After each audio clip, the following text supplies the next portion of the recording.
ତୁ ତ ପଖାଳ ଖାଇବା ଲୋକ ଦଳାଦଳି କରିବୁ ଆଉ ଚୁପଚାପ ହେଇକି ବସିଛୁ କ'ଣ ଏମିତି? ଦୌଡ଼ାଦୌଡ଼ି ତ କରିବି କିନ୍ତୁ ଭାବୁଛି କାଲିଠୁ ସବୁ ଷ୍ଟାର୍ଟ ତ ହେଇଗଲାଣି ବୋର୍ଡ଼ ପରୀକ୍ଷା। କାଲିଠୁ ମାଟ୍ରିକ ବୋର୍ଡ଼ ପରୀକ୍ଷା ଷ୍ଟାର୍ଟ ହେଉଛି। ଆଉ ମାଟ୍ରିକ ବୋର୍ଡ଼ ପରୀକ୍ଷା ଷ୍ଟାର୍ଟ ହେଉଛି ତ ପିଲାମାନେ କେମିତି କ'ଣ କରିବେ, କେମିତି କ'ଣ କେଉଁ ପାଟର୍ନ ସବୁ କୋଶ୍ଚିନ୍ ପଡ଼ିଛି, ନୂଆ ନୂଆ ଫାଷ୍ଟ ମାଟ୍ରିକ ପରୀକ୍ଷା ଦେଉଛନ୍ତି, କେମିତି କ'ଣ କରିବେ ପିଲାମାନେ କେଜାଣି। ଯେ ଆମର କିଏ ମେଟ୍ରିକ ପରୀକ୍ଷା ଦେଉଛି କି? ଆମର ଆମର ତ ମାଟ୍ରିକ ପରୀକ୍ଷା ଦେଉଛି।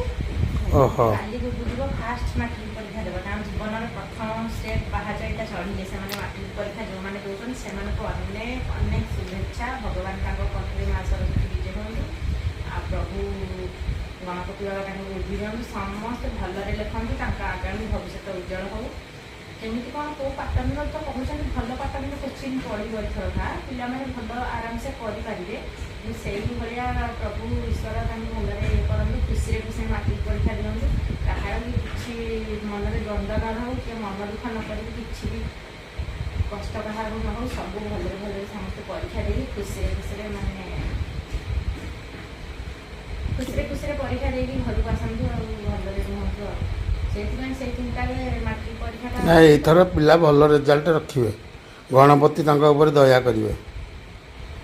ତମ ତୁଣ୍ଡ ସୁତୁଣ୍ଡ ଲାଗି ସମସ୍ତେ ଭଲରେ ପଢ଼ନ୍ତି, ଭଲରେ ମାଟ୍ରିକ ପରୀକ୍ଷା ସେମାନେ ଫାଷ୍ଟ ଟାଇମ୍ ଦେଉଛନ୍ତି ନା, ତାଙ୍କୁ ଯାହା ହେଲେ ବି ଲାଗିବ କେତେ କଠିନ।